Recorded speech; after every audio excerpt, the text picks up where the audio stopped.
Hello YouTubers, welcome back to another Patreon early release video, which is a series of videos that I do especially for my Patreons that they get access to about 5 days before their public releases. I am of course Trollface the Man. Today I wanted to show off a little something I found in the dumpster of a nearby store. We have a store around here called Family Dollar, which is a dollar-esque store. It doesn't actually sell very many things that are $1 or under. They're more or less just a generalized name. But at any rate, what happened is a little while ago, I noticed they started selling these sort of kaleidoscope globes that are supposed to produce a bunch of cool colors on your house or whatever for those who are too lazy to decorate their house with regular Christmas lights or such, which honestly I can't quite blame you. I don't have much ambition myself to do stuff like that. Interestingly enough, it's labeled as fashion because everyone knows this is very fashionable. But they started selling those in the store, and they had these little Try Me display models set up, so that way, you know, the boxes of the product go like here, here, here, here, here, and you can press this little button, boop, and it will show you what the product looks like, or sort of. Now, it's very hard to see right now because I have my studio lights set up and they are very, very bright, but you can actually see it does project some colors. I'll show you here in a minute what it looks like when the lights are off. It's actually pretty impressive. But basically, what I was waiting for is for all of these models to be sold out and for this to be tossed in the trash, because I had talked to the employees before and they said, yes, when they run out of product to sell, they just throw the display model right out, and then they get a new one with the next shipment. Well, what's even better than finding one in the trash is finding two in the trash, and they both still work. Funny story, I was looking in the dumpster for quite a while to see if they would throw it out. Didn't see it. Then the day right after Christmas, I went to go to the store to buy some milk, and I decided to take a peek in the dumpster, and here it was, just sitting right on the top.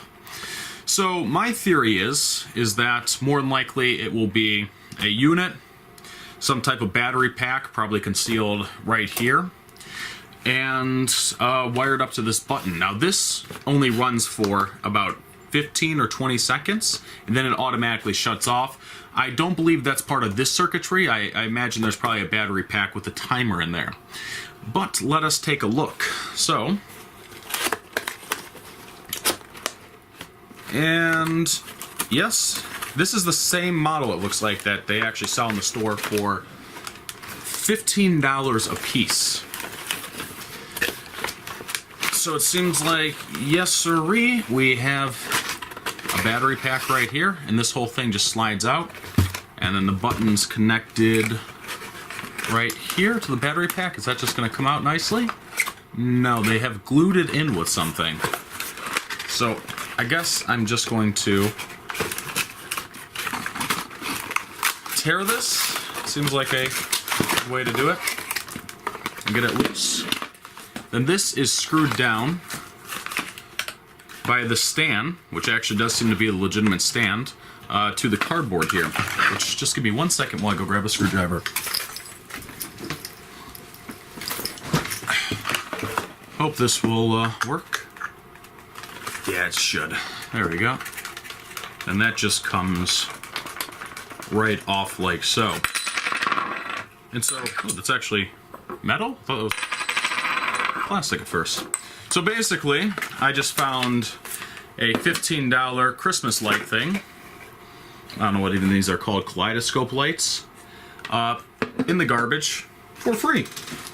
Of course, I would need to modify it. I would have to use a different battery pack or so, but still works, and I can use it for my own projects now. Really cool. Like I said, I will show you it in the dark here. Let's take a look at this battery pack, though. It looks like it probably uses that either 3 AA's or maybe 4 AA's.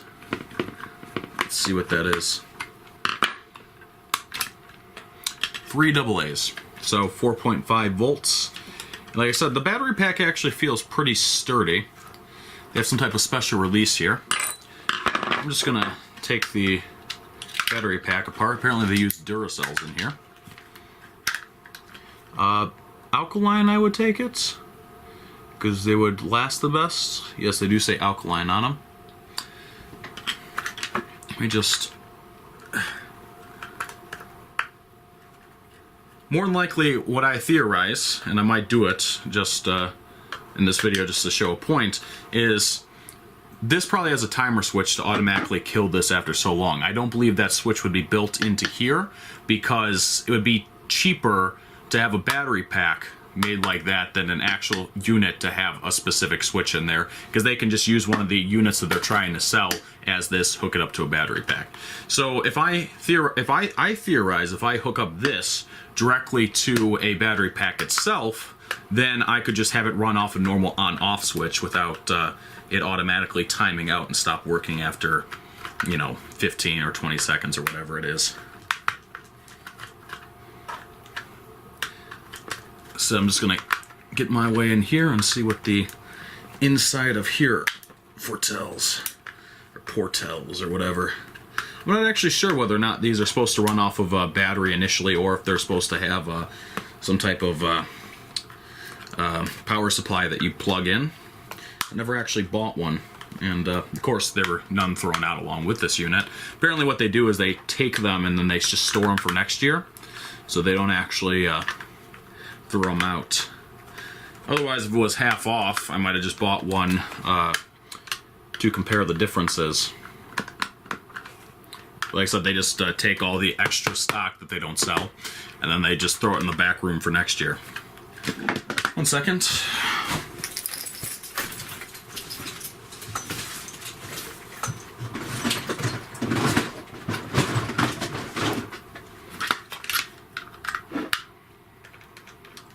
Much better. Precision screwdriver sets are a lifesaver. I'll tell you what. I'll tell you what. It looks like I can just...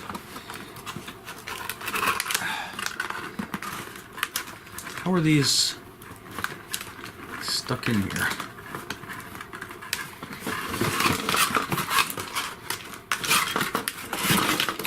Oh, there we go.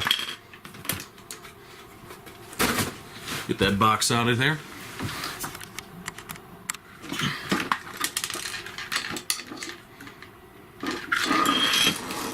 Oops. I'm actually recording this on my bed. A piece of wood set here, because I don't actually have a very good designated recording space. And the area that I could record doesn't have very much furnishing, so it's very echoey. And that's not good for it. Okay then. Well, it doesn't seem too complicated in here. It's just the battery pack connects to a circuit board that looks to the transistor there, it looks like, and then just a capacitor. Yeah, oh yeah, here we go. So yes, it looks like that more than likely would be the timing switch right there. So if I just either completely circumvent this, as in I wire this box directly up to this light here, I should be able to get around the auto shutoff, or the easier method is I'm just going to take another battery pack and hook it up to this light, and I'm going to preserve this circuit just in case I need some type of circuit for whatever reason that might turn on for a very short period of time, then turn back off. So I'm going to get another battery pack, and we'll see what if it works right, which it should.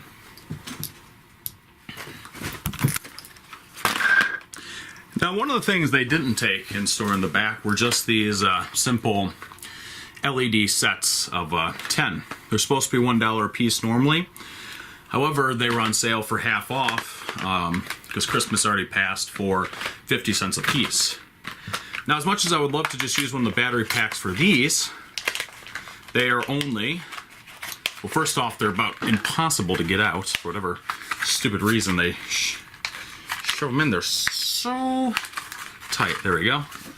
They're only AA's. It's very possible that this this circuit here might only need 3 volts to run. However, because they used 4.5 volts, I am just going to assume that that might be the operating standard for the device. So instead, I do have this other battery pack laying around. I got this as part of a LED Christmas tree from a garage sale. So I'll use this instead. This is going to be a very simple procedure. Just going to rip right out those positive and negative wires. Use nature's best wire stripper, which is my teeth, to strip the end. And then I'm going to pop these 3 bad boys in here. This does have a tiny resistor in there. I'm not sure what the value is, and I'm not sure how much this is going to draw, so it is possible I might burn out that resistor, but we'll see. I can't tell which one of these is positive and negative, so I'm just going to take a guess here. The funny part is there's a 50% chance of me getting it right, and there's a 50% chance of me getting it wrong, but somehow, some way, I always get it wrong. So I don't know how that works exactly. These 2 wires will just twist together. All right. Now the positive, or not. Obviously, as a permanent solution, I can actually solder these wires together if it does work right, which is easy peasy lemon squeezy. All right, moment of truth. Hey, would you look at that? I actually did put the wires on the right way, and the unit seems to be functioning properly. Just to make sure that there isn't some type of timer inside of here that might shut it off automatically, we'll give it about 20 seconds, seemed like about how long the other one would run. So we've probably been going for about 10 seconds so far. I'm going to actually cut the lights here, because I'm pretty confident that this is just a stock model that the store supplies, excuse me, the auto light for my camera came on. I'm gonna just kill that. Yes. Yes! And it hasn't shut off so far, so that's very, very good. This is a very, I mean, for free, I can't really complain. This is a very nice little unit. I'm not sure whether or not, because if it's a store one, it will be more powerful than the other ones, but I highly doubt it. The only reason why I think it might be more powerful is so that way you can see it under very bright fluorescent lights. But like I said, I'm pretty sure that they just mass manufacture these units the exact same as the other ones, and then just cut them and package them as display models, because that would probably be the most sensible thing to do when it comes to funds-wise. So yes, perfect. That works excellent. Excellente. I guess the only other thing for me to do now is to make this unit permanent would be to just quickly solder these wires together. But first, I want to take a look at the inside of this, or at least a little tiny bit. So I imagine it'll probably be pretty simple. Just a motor, some LEDs, and the kaleidoscope cover, obviously, that helps to break up the light and create the pattern. So, upon closer examination, unfortunately, I found I'm not going to be able to disassemble this, because for one, they have sort of these deep wells here with a special star bit driver to it. Now, I do have the star bit driver on hand, as I have a precision screwdriver set, but it's just not deep enough to reach in there. But even then, that really wouldn't have stopped me. I would have just drilled it out. But I also found that this is screwed on the inside here, which means that was screwed down before this globe was put on. So they've actually glued this globe together they screwed this down, glued the globe together, put another screw here. Basically, everything in this unit is going to be sealed with glue, which means that for me to take it apart, I would have to do so very destructively. And actually, I don't want to waste this. I mean, I think it's kind of cool and can be used for some projects, so I'm going to keep it intact. But essentially what my theory would be is there would just be a motor in here, small motor. There would be a chip, a little spinning disc that has 3 different colored LEDs on there, and when you plug it in, the LEDs simply turn, go through this sort of kaleidoscope, and then the light refracts or splits or whatever would be called, creating all the cool patterns. But like I said, I'm going to solder these together and make this a portable unit. First things first, though, I should actually use something I always neglect to do, heat shrink tubing for this to hold it together.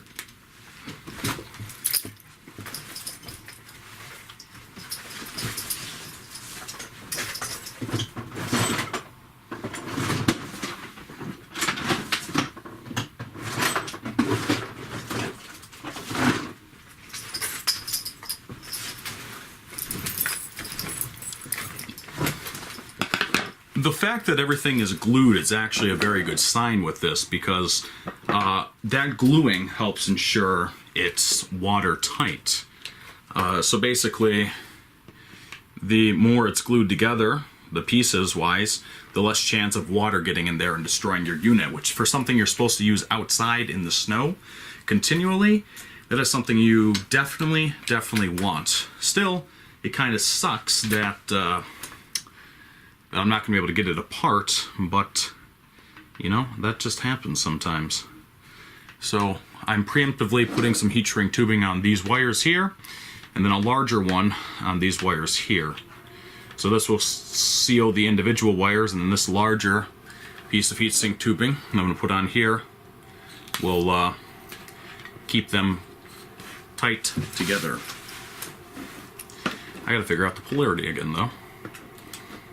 So, negative, positive? Ha! You know, of course, this was the one time I complained about how I never get the polarity right, and I get it right both times I've tried it. That is irony at its finest. I'll try to get this in camera view when I do it, but there is no guarantees.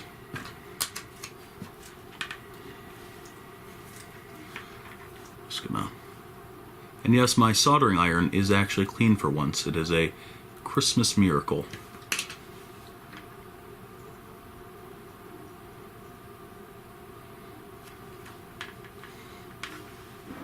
So basically, I'm just gonna already tin this wire and this one, and I'm just going to try and fuse them together. Some heat here.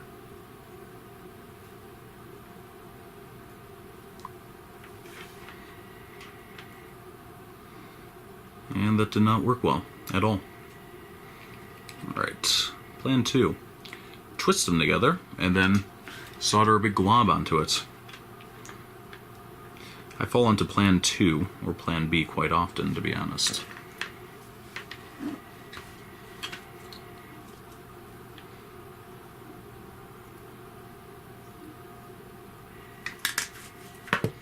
Before I solder the other one, I'm just going to test to make sure the polarity is right. Yes, the light is lighting up off screen, so.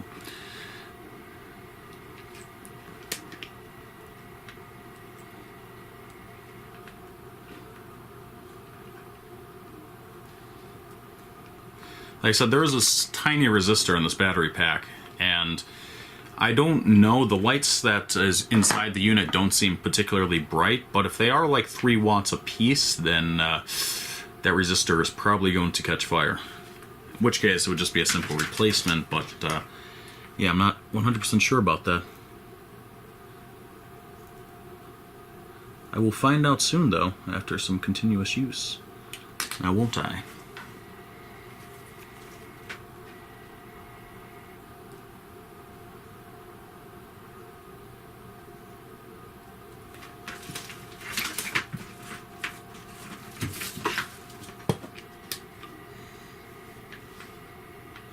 That solder's good.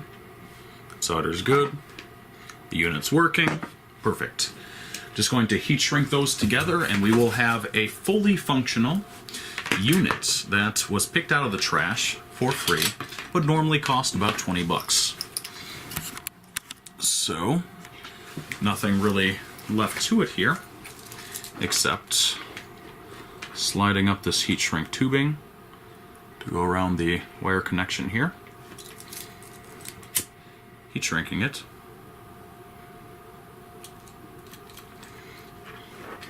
Doing the same for the other side.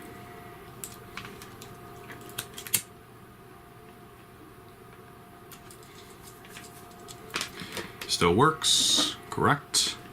And taking this and sliding it up like so across the two connections there, and then doing the same exact thing, heat shrinking this. And this helps provide some strain relief to the solder joints, which that's usually what breaks, is the solder joints. So, unit still works. It's hooked up to a battery pack. Of course, I am missing the cover for the battery pack. But in theory now, you could just take this base, for example, and screw it down to a piece of wood like this, or use the base that came with it. And it should be able to stand up by itself. Maybe, maybe not. But like I said, you can just fasten it down to a base. But now, I can literally just walk around with this in my hand and this battery pack in my pocket and spread Christmas joy wherever I go. As a matter of fact, I might be willing to take a quick stroll and see how it looks as I walk around the town. Yeah, so I figured I couldn't really call this unit mobile unless I actually went around and seen if it worked. I was just walking around. Now I can spread Christmas cheer on the go. Now, because it might seem kind of weird to just have some random dude walking around shining people's houses with this light here, I took my dog Caesar. Oh, perfect. Perfect timing. I took my dog Caesar with me, so that way it seems less weird. He had no objection to it. So, come on, Caesar, let's go spread Christmas cheer. One of the other things I did forget to mention earlier when I was talking about what's inside this light is that there would more than likely also be resistors for the bulbs. Now, I would like to point out that this is a lot brighter in person than it is on the camera. I can see this from probably a good about 50 feet away, but you guys don't really seem like you can see it on the camera. This is only claims to work for 20 feet, though. So it's actually getting more use out of it than the label claims. You can actually see somebody else that has a different version of this light, this style of light, on their house over here, which as soon as I get over there I'll show you. Theirs is significantly brighter though. You can even see it in the trees a little bit, well, not very well right here, but their specific unit is right there, and it's a little bit different because it uses lasers. They're actual lasers split up by some sort of prism or something like that. So it's not diffused like these LED lights are. You can actually see another person's light over there, or another person's house over there. A lot of people this year have started using these types of lights. And I can't really blame them, as they are pretty convenient. You just set them up and you just go with them. Mine's portable though, so that way I can just bring Christmas cheer wherever I go. Ho ho ho, ho ho ho. So there's one right there. This person's house. That one looks pretty bright. That actually looks to be the white unit from the store.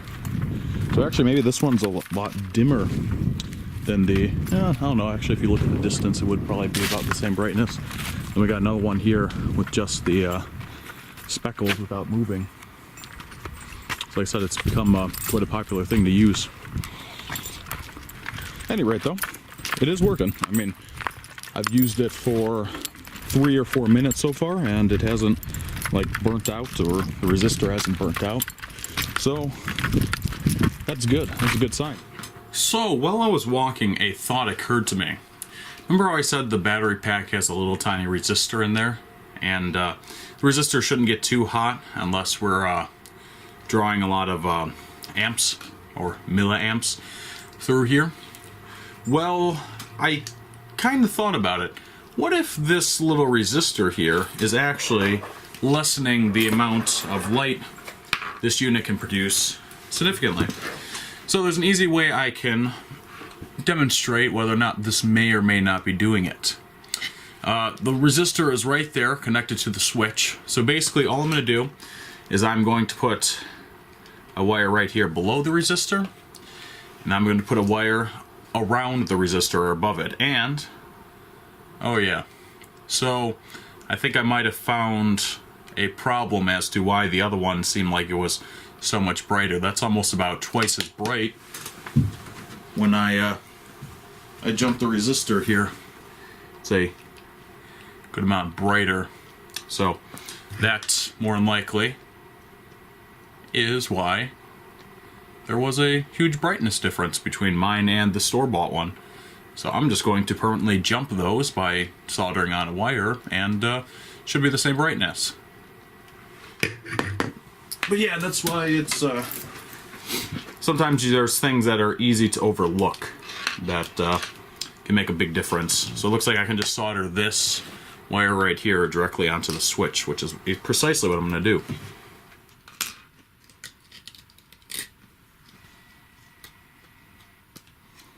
Okay, that wire is now freed.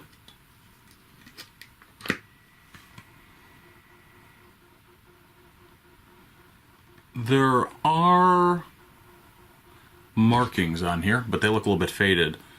Orange, black, black, gold it looks like. Or those might be brown. So I'll take a look here in a second and see if I can determine what they might be specifically. Just add a little bit of fresh solder right to the wire right here. And to the switch.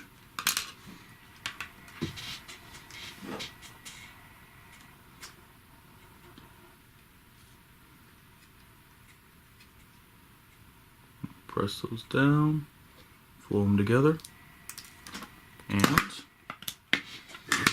perfect. Works again. Let me take this outside, see how it looks now. Not for a whole walk, but just against the side of my house. Yeah, so that resistor was either 30 ohms or 300 ohms. I couldn't tell if the last band was black or brown. But since I took it out, the unit is about twice as bright, and now I would say it's about on par with the other units. As you can see, this is all the way to the roof of the house is shining quite brightly, and like I said, it's about twice as bright in person as it is here on camera. So I got 2 of these out of a dumpster for absolutely free. Just a quick modification, added to it, battery pack or whatever, and I got myself a fully functional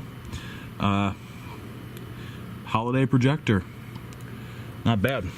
Best price I like to pay for stuff is no price at all. Maybe I could set this to run off of a lithium battery in the future, which would be able to pump through a lot more juice than these AA's, but I'd have to save that for a future project video. Well, anyways guys, if you enjoy this video and you like other videos like this, please remember that you can always hit the like button, you can always drop me a comment, and you can always subscribe if you haven't already. And to get early access to Patreon videos like this, you can always support me on Patreon. You'll get these videos 5 days earlier. They do come out for my normal audience too, though. If you do not want to support me on Patreon, because I think it would be kind of D-baggish if I were to make it where you would have to pay me money to see some of my content. So once again, the only thing is that they're early access. They're not exclusives. But you could say it's exclusive early access. Anyways, guys, hope you guys all had a Merry Christmas. I hope you guys enjoyed the video. Thank you for watching, and bye.